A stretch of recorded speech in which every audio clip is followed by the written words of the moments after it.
야곱의 생애와 그를 보게 되면 참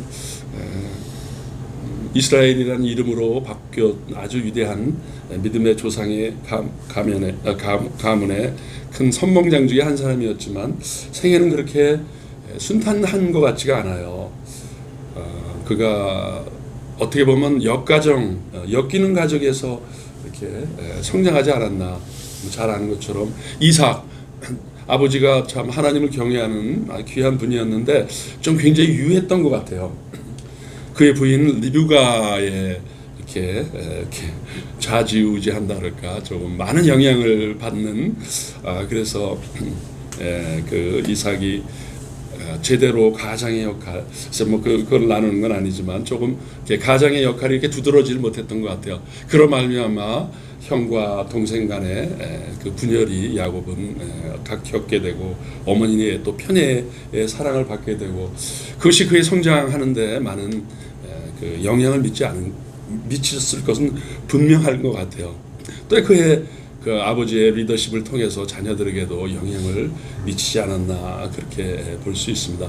그런 가운데서 가장 중요한 건 때마다 우리가 잘 아는 것처럼 형 에서의 낯을 피해서 이렇게 갈 때 하나님께서 그 피곤한 몸에 돌베개를 피고 할 때 하나님이 나타나셔서 천사를 통해서 위로해 주시고, 또 만만치 않은 삼촌 집에서, 라반의 집에서 그 긴 세월을 사는 동안 하나님께서 지혜해 주시고 인내 주셔서 순간순간마다 하나님의 인도하심을 받는, 마지막에는 형 에서를 만날 때 그 정말 그가 그 땀이 핏방울 되는 그런 주님의 기도처럼 드렸던 야복강 나라에서 그곳에서 기도할 때 하나님을 만나게 되어서 하나님의 낯을 뵙고 그의 이름이 이스라엘로 변화되는 것을 보게 됩니다. 우리 계속해서 이렇게 오늘 두 번째 말씀을 오지만 그 아들들이, 그러나 그러한 부모님 밑에서도 어떤 아들들은 하나님의 복을 얻게 되고 또 어떤 아들은 조금 책망을 받게 되는 그런 것을 봅니다. 그것은 다 어떤 부모에게 탓을 돌리기보다는 각자의 주님 안에서의 관계로 인하여 이러한 일들을 그들의 인생의 길이 펼쳐지지 않나, 그렇게 생각합니다. 오늘 스볼론서부터 간략하게 말씀을 나누고 시간을 잘 엄수하도록 하겠습니다. 제가 좀 적어했는데 대략 한 30분 이내로 마치도록 하겠습니다. 스볼론은 레아 첫째 부인의 6번째 아들입니다. 그 뜻은 dwelling, 그러니까 거주자라는 그런 의미를 가지고 있어요. 근데 스볼론하고 그 밑에 이사갈이 있는데, 이사갈 이게 6번째하고 5번째예요. 나이 순대로 했는데 야곱이 요 두 사람만은 이렇게 바꾸어서 하나님의 예언의 말씀을 올리게 됩니다.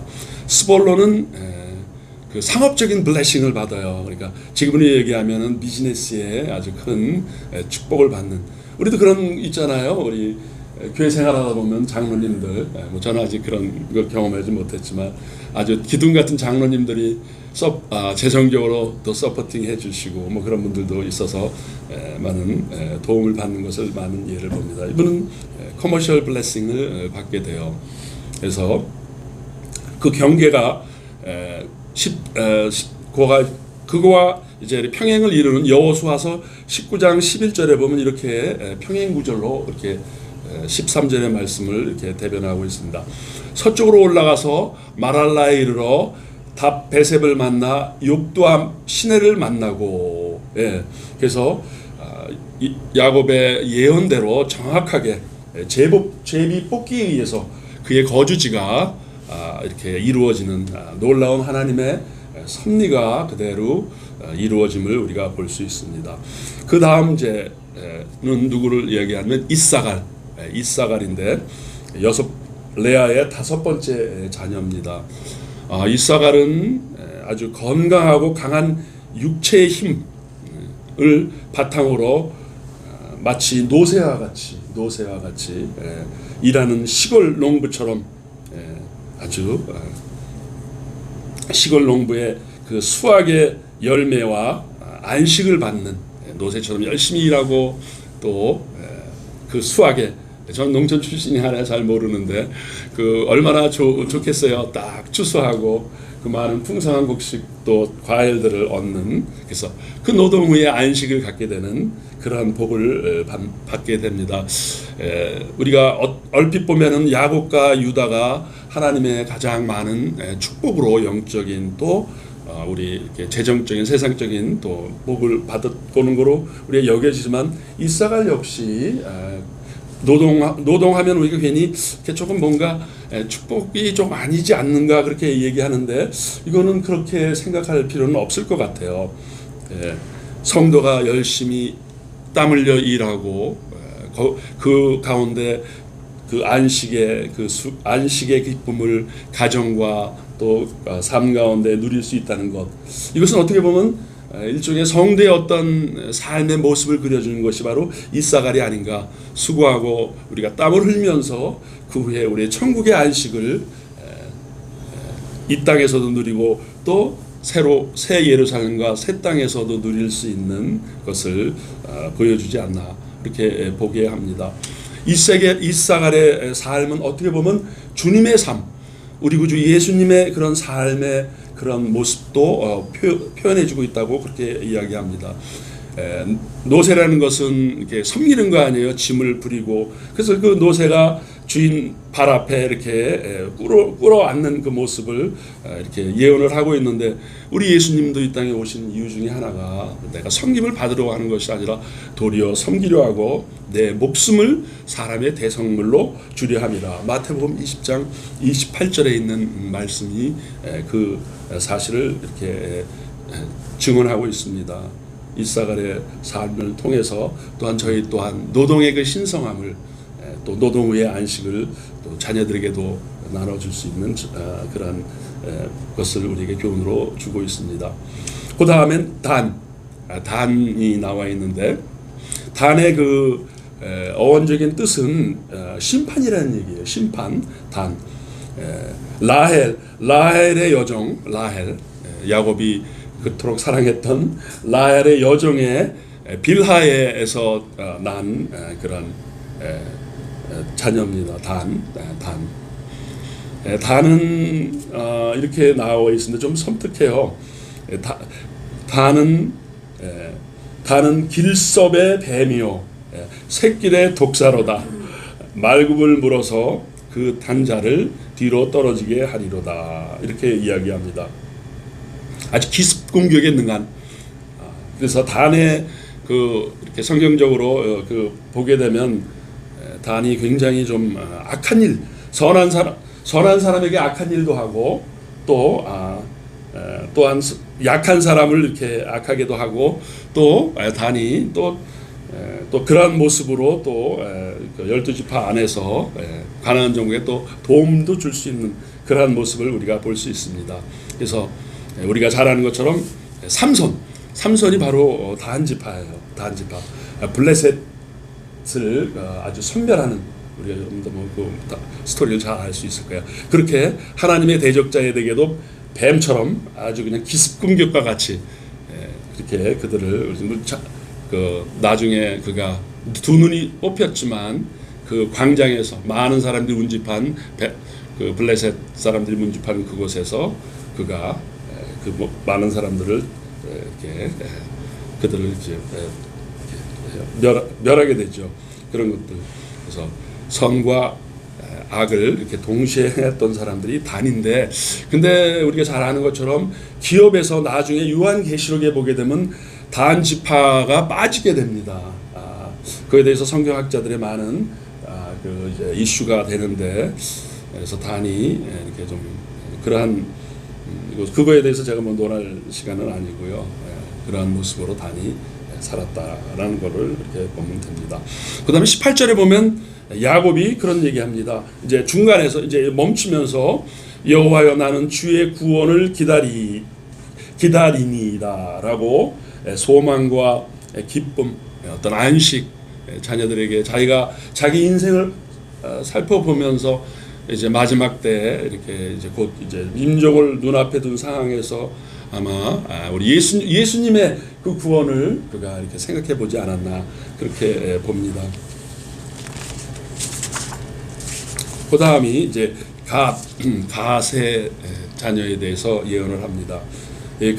가세의 의미는 군대라는 의미예요. 군대, 레전, 군대, 그런 의미인데, 갓은 그 실바, 레아의 첩에서 난 여종에서 난 자녀입니다.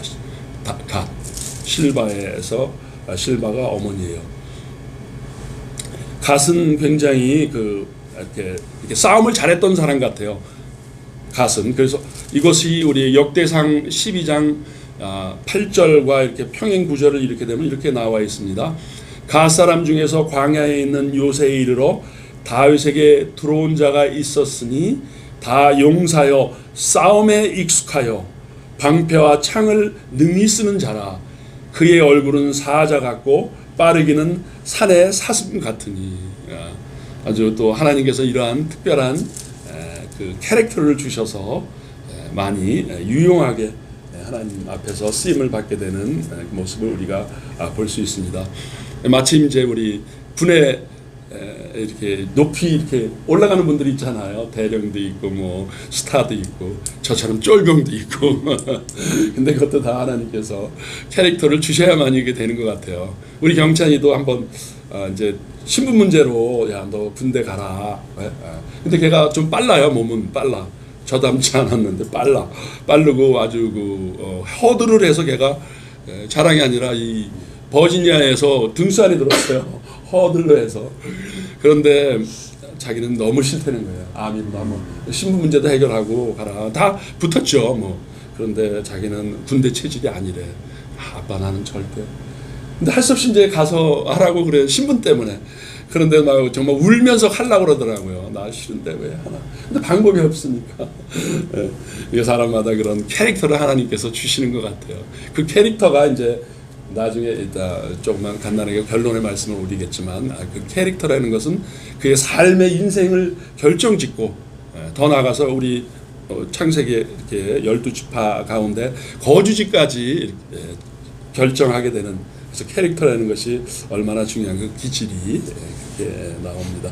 여하튼 갓은 아주 싸움을 잘하는 그런 사람의 캐릭터를 갖고 있습니다.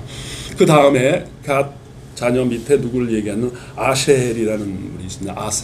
아셀은 역시 실바의 두 번째 자녀가 되는데 레아의 종. 아주 그 풍성함. 그러니까 우리가 얘기하면 뭐 식복이라 그러나요? 그런 복을 이렇게 이야기하고 있습니다.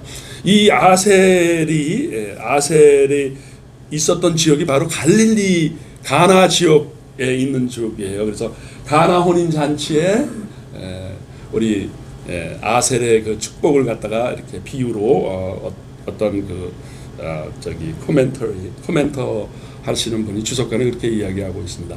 아셀에게서 나는 먹을 것은 기름진 것이라 그가 왕의 수라상을 차리리로다. 가나 혼인 잔치에 예수님의 그 포도주를 만들었던 것이 바로 아셀의 지역이었습니다. 그래서 이렇게 아마 또 하나님 앞에서 그렇게 또 그런 탤런트를 사용하는 것 같습니다. 그 다음은 이제 납달리가 나오는데 라헬의 그 여종에서 난 아들인데 납달리의 캐릭터를 보면은 역시 이 분도 그런 어떤 육체적으로 굉장히 좀 강했던 것 같아요. 아주 빠르고 용맹스럽고 그래서 가나안 땅을 정복할 때 가나안 땅 야빈 군대 장관 시스라를 나오는데 드보라가 선지자였을 때 사사기에 나오는데 거기서 역할을 감당하게 합니다. 납달리 그 지파들이. 그 다음에 납달리는 또 21절에 보면은 노인 암사슴이라 아름다운 소리를 바라는도다. 또 보칼. 그러니까 보칼. 그러니까 목청이 참 좋았던 것 같아요. 우리 문 사모님처럼. 또 우리 고 사모님도 목성이 굉장히 좋으신 것 같아요. 예? 아멘? 아니에요. 기도할 때 보면 아주 무슨 이렇게 그 아주 은쟁반의 아주 이렇게 뭐 그런 따르르르 목소리가 참 좋으시더라고요. 그것도 하나님께서 주신, 그래서 이런 납달리아 같은 복을 받으신 분이 아닌가. 그래서 아름다운 소리를 바라는도다. 아주 매력적인 그 목소리로 또 연설도 하고 또 하나님께 찬양도 할 수 있는, 얼마나 좋아요. 그런 목소리로 하나님께 쓰임을 받을 수 있다는 것은 굉장히 쓰임을 받습니다. 사사기 4장 10절에 평행 구절이 있는데 야곱의 예언을 그대로 이루는 말씀이 사사기 4장 10절에 군대를 물리치는 그 내용이 나와 있습니다. 이제 요셉, 12지파 가운데 가장 하나님의 복을 받은, 뭐 다 복은 받았지만 우리 요셉, 유대와 같이 아주 많은 복을 많은 축복을 갖고, 또 요셉처럼 성경에서 가장 많은 지면을 활약한 사람이 없어요. 요셉도 아시잖아요. 이제 후에 이제 총리가 되는 모든 가장 많은 성경 지면을 차지한 영육간에, 우리가 영육간에 강건하게 원하는 그 복을 받은 사람이 바로 요셉이었습니다. 요셉이었고, 그래서 장자의 축복권을, 우리가 지난번에 말씀드린 것처럼 장자의 축복권을 받는데 2배를 받게 되죠. 그래서 우리가 일명 반지파라 그렇게 얘기를 하잖아요. 반지파. 아브라함과 므낫세를 갖다가 요셉은 빼고, 그래서 우리가 13시 되기 때문에 레위 이렇게 다 합치면, 그래서 일종의 반이다. 0.5 해서 2배의 복을 받는다. 그러니까 말 그대로 장자의 복을 받는 거라고 그렇게 우리가 이야기할 수 있습니다. 두 아들이. 우선 첫 번째로 유다의 축복을 보면은 무슨 자녀의 축복을 받아요. 번성함의 축복을 받는다. 요셉은 무성한 가지 곧 샘볕의 무성한 가지라. 그 가지가 담을 넘었도다. 그런 찬양도 있죠. 요셉의 그 축복을 찬양하는 것도 우리가 볼 수 있습니다. 그래서 민수기 1장 인구조사가 나오는데 가장 그 번성했던 유다 민족이 74,600명이었는데, 근데 민수기 1장에 보면 요셉의 지파가 수를 합쳐보니까 75,900명. 단연코 그 번성함의 복을 요셉이 받게 됩니다. 또 요셉의 그 지파 가운데 우리가 걸출한 사람들도 많이 배출이 되는데, 우리가 그 중에 대표적인 사람이 여호수아, 에브라임에서 나온 분인데, 모세의 뒤를 잇게 되는 여호수아가 바로 요셉의 지파에서 나오게 됩니다. 그 내용, 그 평행하는 구절이 여호수아서 17장 14절에 보면 그 풍성한, 그 멀티플한 그 복이 평행 구절로 나옵니다. 그걸 한번 보시면 시간상 뭐 읽어드릴 수 없고요. 참조해 주시고요. 신명기 33장 28절에 요셉의 축복에 대한 말씀이 나오는데, 이스라엘이 안전히 거하며 야곱의 셈은 곡식과 새 포도주의 땅에 홀로 있나니 곧 그의 하늘이 이슬을 내리는 곳에로다. 그렇게 요셉의 복을 신명기서에서도 이렇게 이야기하고 있습니다. 우리 요셉은 어떻게 보면 메시아, 우리 예수님의 고난을 예표한다 그렇게 볼 수 있습니다. 요셉이 청년 시절에 그렇게 순탄한 삶을 살지 않았다는 것은 누구나 잘 아는 사실입니다. 하나님의 은총, 하나님의 능력이, 하나님의 영이. 그래서 요셉의 그가 애굽에서 고난 당할 때마다 감옥에도 갇히고 고소를 당하고 그럴 때마다 항상 따르는 말이 있어요. 수식하는 말이 하나님이 항상 함께 하셨더라라는 말이 항상 수식어가 따라요. 임마누엘의 복이 바로 요셉의 삶 가운데 있어요. 얼마나 이게 참 귀한 복인지 우리들도 항상 그런 복을 받기를 주님의 이름으로 축원합니다. 하나님의 은총, 능력의 지혜와 인내, 그 다음에 용기, 그 다음에 믿음의 순결.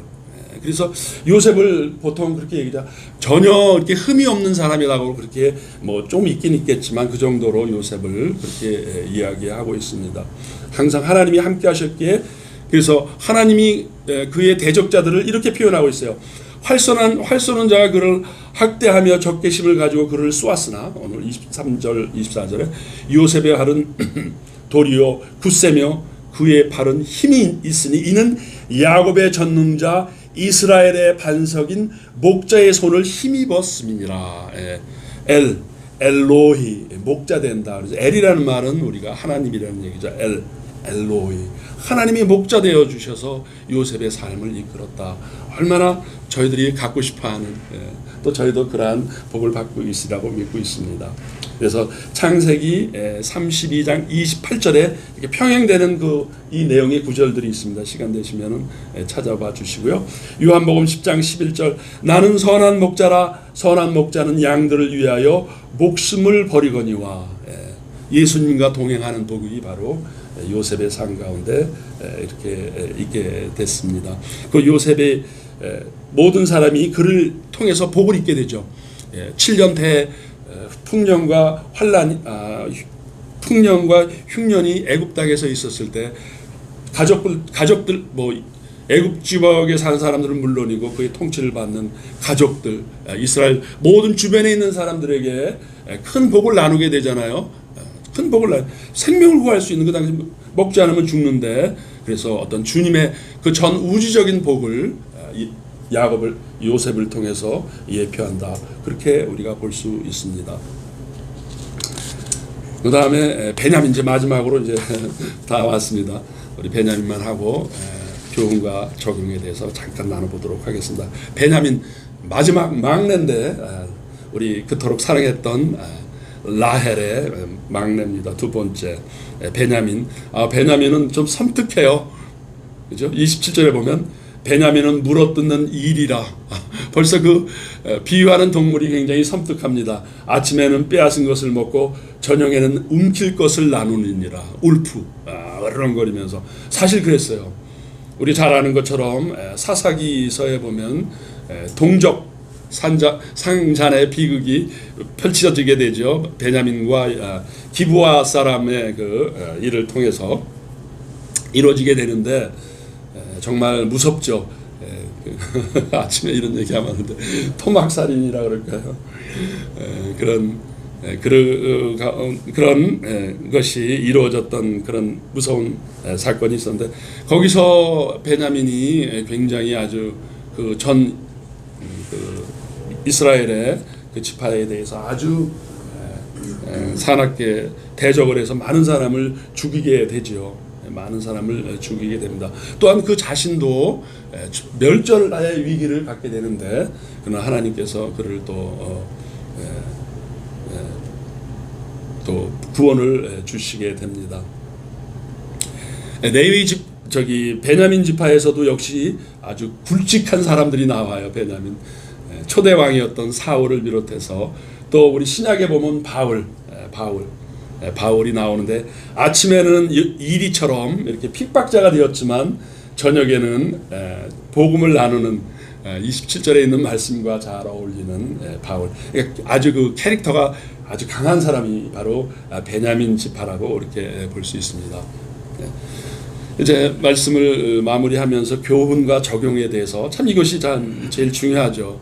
그분들의 삶을 통해서 과연 우리는 어떤 모습으로 인생을 맞이하게 살아야 할까? 우리뿐만 아니라 자신들에게 항상 강조되는 것 캐릭터 자신들의 그 성격과 삶의 방향은 인생을 결정하는 중요한 요인이 된다는 것.